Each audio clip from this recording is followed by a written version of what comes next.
Il faut revenir peut-être sur la dimension proprement sanitaire, car cette idéologie du dépassement de soi, de la compétition, du no limit, ça s'accompagne d'un cortège aussi de problèmes sanitaires majeurs. Le dopage, bien évidemment, les corps brisés, autant de choses que souvent on ne montre pas. Comment l'idéologie de l'excellence liée à la compétition s'accompagne aussi d'extrêmes conséquences dans les corps brisés, éclatés, meurtris. Et je crois que Lucien Sfès peut beaucoup nous aider à comprendre, j'allais dire, ce paradoxe aujourd'hui au niveau du sport. Lucien Sfès dénonce ce qu'il appelle l'idéologie de la santé parfaite.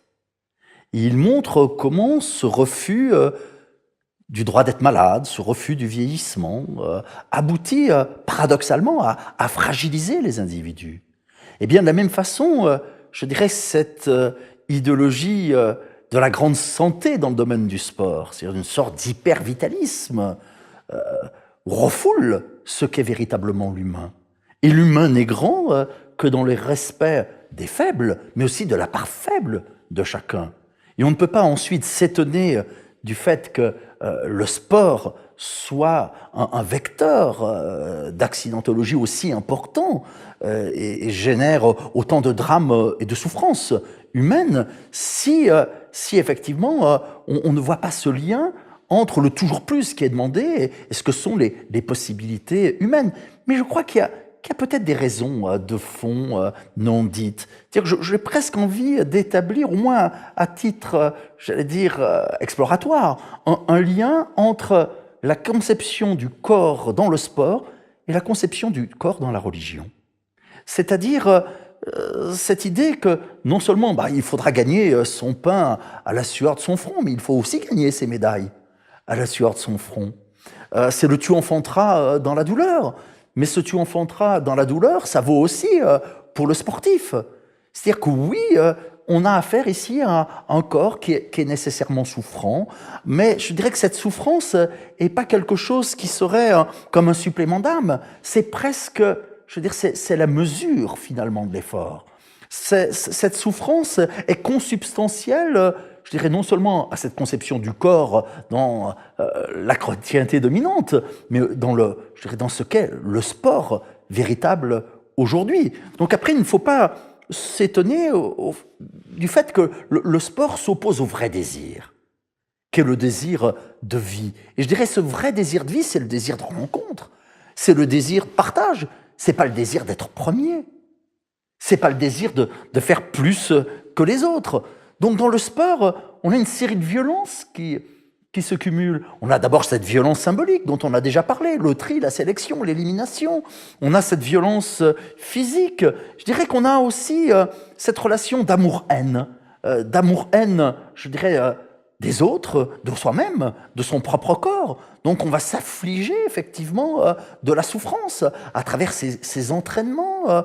On va se mettre en échec et on va créer effectivement ce corps non seulement blessé, médicalisé, dominé. Quand je dis corps dominé, parce qu'effectivement, je dirais, il n'y a pas aujourd'hui de sport professionnel sans cette dimension technicienne qui l'emporte. C'est-à-dire que l'individu va se mettre à fonctionner. L'individu sportif n'est plus un artisan. Je dirais qu'il est davantage un OS. Et quand je dis ça, c'est sans dimension péjorative.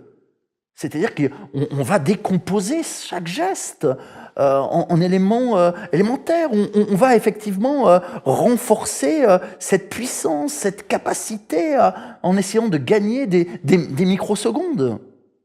Et de la même façon que dans l'entreprise, on a taylorisé le geste, on taylorise le sourire aujourd'hui, y compris dans l'entreprise, eh bien, au niveau du sport, on a une taylorisation à l'extrême. Et bien ça ne peut être effectivement qu'une mise en échec je dirais, de l'humain lui-même. Il y a un paradoxe faussement mis en évidence entre d'un côté ce mythe de la santé parfaite, enfin, ce paradigme du corps sain, ce paradigme de la jeunesse, et de l'autre, il y a aussi une idéologie doloriste, une idéologie de la souffrance. C'est Michel Onfray qui aime dire qu'il faut mettre un terme à 2000 ans de corps souffrant, qui jubilent dans la douleur. Donc il y a un paradoxe apparent entre la célébration de la perfection du corps, et là on cache les corps brisés, et de l'autre, une idéologie de la souffrance, et c'est de cette souffrance que naîtraient bien évidemment les records, la compétition, l'excellence. Mais Onfray a parfaitement raison d'établir cette relation entre le culte de l'excès, le culte de la gagne, de la réussite et la mise en échec. Moi, dans un autre champ, j'ai beaucoup travaillé sur ce qu'on appelle les sectes, et les grandes sectes sont aussi des machines à faire fantasmer sur la toute-puissance. Mais du fait même qu'elles sont des machines à faire fantasmer sur la toute-puissance, ce sont des entreprises à fragiliser l'individu.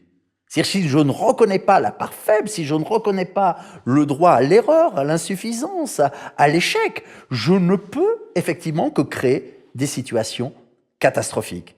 En revanche, j'ai un désaccord avec Onfray.